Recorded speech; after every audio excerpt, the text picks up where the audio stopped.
Eu vou tentar falar sobre Carmilla. Escrito por Sheridan Le Fanu, o livro foi publicado em 1872 e essa história é uma das mais conhecidas ali à época do mito do vampiro, levando em consideração algumas questões de folclore do leste europeu e disseminando isso Europa fora para depois tomar ali conta do resto do mundo. Eu não lembro exatamente onde eu peguei recomendação assim para ler esse livro. Não sei, de alguma forma eu sinto que sempre teve presente ali na minha vida, na minha formação como leitor e como consumidor de cultura também. Mas, tipo, precisamente onde eu peguei a indicação para ler esse livro, eu não lembro.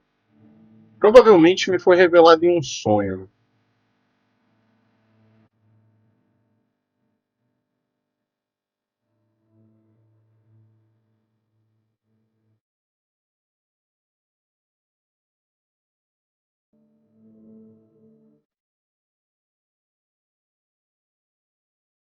Enfim, é um livro bem famoso ali para o subgênero, né, do mito do vampiro e tem influências até em Drácula, de forma geral. Pra você ter noção, o Drácula é de 1897, né? Então, publicado depois, ele pega também influências ali de Carmilla como um todo. Eu terminei de ler já tem um tempinho e eu tô desde então tentando colocar meus pensamentos em ordem assim, para justamente fazer sentido para mim mesmo o que eu achei do livro, assim, saca? E ao mesmo tempo que eu acho que tem bastante coisa para comentar, eu não sei o quanto eu particularmente conseguiria fazer jus, assim, fazer uma reflexão bacana, tá ligado? Justamente para colocar ali meus dois centavos em relação à obra, mas eu vou tentar. A história em si ela é bem básica, tipo, em relação ao que a gente já conhece, né, do mito do vampiro. É uma família aristocrática, meio decadente, que mora um pouco afastada ali da sociedade da sua época. Eles recebem a visita de um hóspede que tem uma cultura muito diferente da que eles levam, apesar de não ser,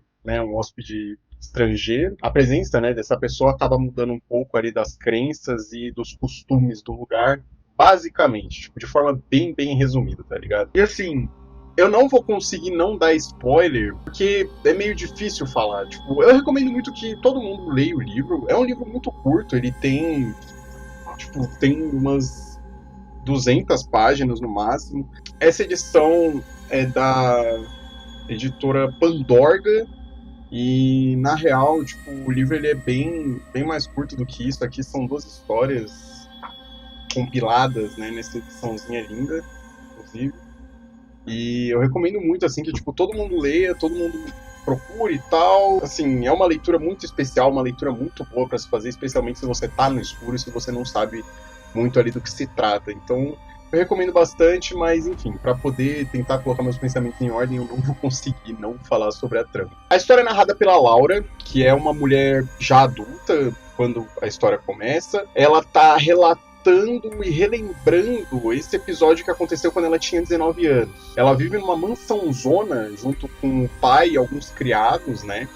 E a solidão dela é uma das coisas, se não a coisa que mais me chama a atenção nessa história. Isso porque enquanto ela narra os acontecimentos pro leitor, fica muito nítido o quanto é doloroso, tipo, o nível de solidão que a Laura sente e que ela sentia enquanto ela foi criada ali no início da infância e o quanto essa solidão, tipo, ela existe até esse determinado momento em que acontece algo específico que ela tá narrando para nós. Existem pouquíssimas menções da mãe da Laura, e apesar dela ter figuras femininas na casa, tipo, tem algumas criadas que são mulheres e que ajudaram a criar ela, então ela convive, tipo, meio que sempre conviveu com mulheres, tá ligado? Mas fica muito claro o quanto é pesado não ter uma pessoa que é compatível ali com a idade dela. E ainda que o livro se passe no século XIX, início ali, meio do século XIX, se eu não me engano, e também, tipo, além da publicação, dá para levar em consideração que a figura feminina e a representação do contexto feminino, uma coisa importante aqui, tanto pelo que a gente vê, quanto pelo que a gente não vê. E ainda que o conceito, tipo, de adolescente não fosse nem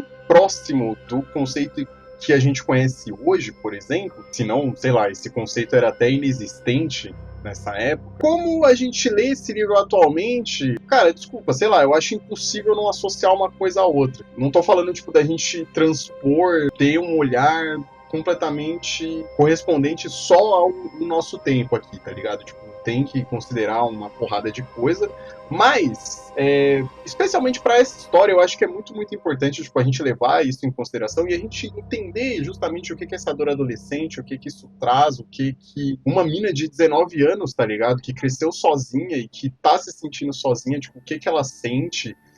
Se a gente leva isso em consideração e se a gente leva tipo, as nossas próprias experiências também, isso deixa a história ainda mais forte, deixa a história ainda mais potente e é uma experiência ainda mais legal. Passar por esse período da vida com tamanha solidão e uma exclusão da sociedade também, que às vezes tipo, nem parte dela, é pesado pra caralho. A Laura ela anseia por companhia, mas acima de tudo ela anseia por compreensão, e é uma coisa que ela liga nessa questão da companhia, na questão da presença de uma pessoa ali que teria a mesma idade que ela, que poderia compreender ali dos mesmos problemas. Tipo, ela só quer ser entendida, tá ligado? Ela acha que conviver com alguém da mesma idade vai curar onde dói, vai suprir ali tudo que é necessário. Querendo ou não, essa vontade de ter uma companhia, de ser compreendido, é uma coisa muito do ser humano. Mas, de novo, se a gente pega ali a questão da adolescência, tipo, a gente vê as paradas nesse escopo ali, enxergando uma adolescente, tipo, exatamente assim, toma uma proporção muito maior, sabe? Especialmente nessa história. Porque aí que tá.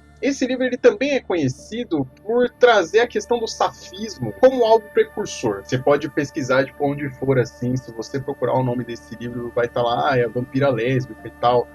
Mas é mais do que isso, tá ligado? Mas voltando pra Laura, ela anseia por uma companhia, tá ligado? Ela anseia pela compreensão, mas talvez não seja só uma companhia de amizade, mas também uma companhia pra vida e talvez até em forma de romance. E não necessariamente uma mulher, tá ligado? De primeira, assim. Mas, a partir do momento em que a Carmila aparece, as coisas meio que mudam. Porque em meio a segredos e discrição, quando a Carmila aparece, ela toma a atenção, tipo, da casa inteira pra ela, tá ligado? Ela é bonita, ela é inteligente, ela é intrigante, porque ela tem muitos segredos, tá ligado? E ela tem um jeito que, como eu falei antes, a galera ali não tem. Ela também é descrita por ter uma aparência frágil, debilitada. Então ela precisa de cuidados, ela precisa sempre ter alguém meio que de vigilante.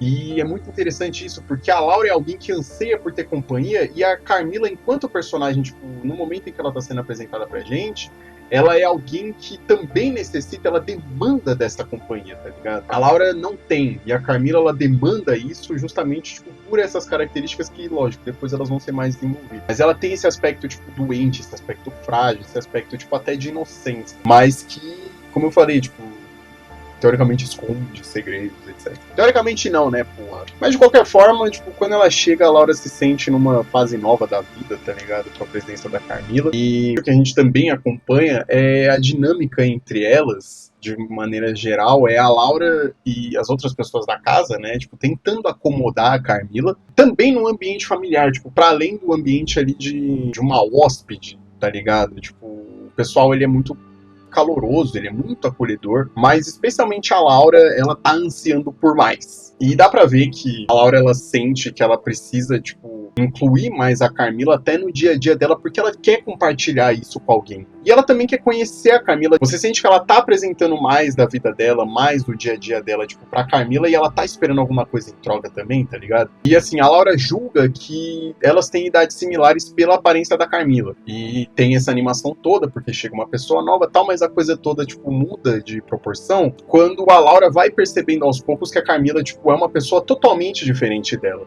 E justamente, com costumes e crenças diferentes. A Laura é uma pessoa que acorda cedo e tal, a Carmila, ela acorda, tipo, depois do meio-dia, quando já tá de tarde, o caralho. Ela tem uns papos meio estranhos, além da relutância de contar sobre a própria vida, de onde ela veio e tal. Porque ela aparece em circunstâncias que são muito misteriosas, tá ligado? Mas o que é mais legal, tipo, nesse inteirinho, assim, de novo, essa relação, tipo, meio que de adolescência, assim, das duas, onde uma começa um papo que a outra meio que não quer ouvir, e aí uma tenta, tipo, começar um papo que a outra meio que dá uma descartada.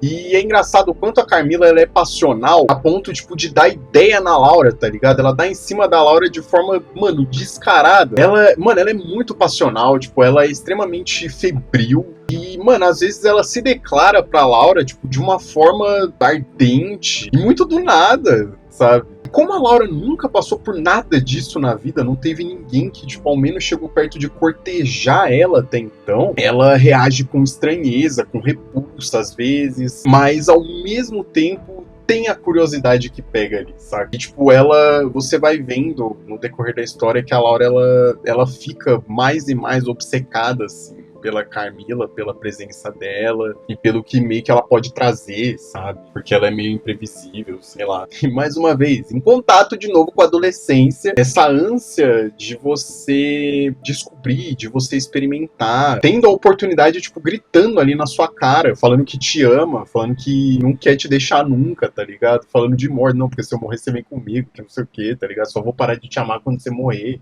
ou quando eu morrer, ou nem isso. A tentação em sair do que é o caminho comum, levando em consideração a perspectiva heteronormativa, né, que a gente carrega, tipo, também até hoje, tá ligado? É uma coisa tão foda da história, sabe? Por mais que não seja lá tão bem explorada assim, porque, tipo, essa coisa do vampiro galanteador, do vampiro ser esse tesão ambulante, tá ligado? E ser uma criatura muito associada ao sexo, tipo, ela vai vir muito mais pra frente. E aqui a gente ainda tá no início, tá num pioneirismo, tá ligado? Então, você vê meio que o embriãozinho dessas paradas, especialmente pra uma personagem feminina. Na verdade, uma dupla de protagonista feminina é muito foda, tá ligado? É muito embaçado, é muito especial. Pra mim, tipo, o livro ele meio que ganha nas lacunas, justamente, sabe? No simples e no que é deixado ali, tipo, pra que a gente coloque o devido peso. Eu acho que isso não é uma coisa tão da minha cabeça assim, porque as questões fantásticas e especialmente do vampirismo, elas vêm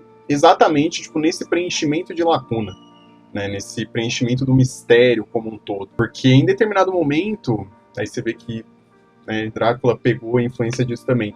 Mas é comentado que, tipo, tem uma doença que tá rondando a região ali. E garotas estão morrendo à medida que a falta da Carmilla em alguns momentos, tipo, do dia ou da noite são percebidos, tá ligado? Até antes, né? Tipo, tem essa doença que o pessoal tá meio que falando e tal. Depois, tipo, a gente vai preenchendo as paradas justamente com a falta que dão da própria Carmilla ali, né? A saúde da Laura vai piorando e os detalhes que são descritos ali, tipo, sobre a questão da saúde dela vão justamente em direção à aparência da Laura, e a aparência dela meio que vai ficando, em quesito de descrição, vai ficando parecido com as descrições da Carmilla. Ela vai sendo descrita como febril, ela vai sendo descrita como se tivesse uma aparência ali de doença mesmo, tá ligado? Ela vai ficando meio que mais avoada. E isso é muito significativo também, simbolicamente, porque é como se as duas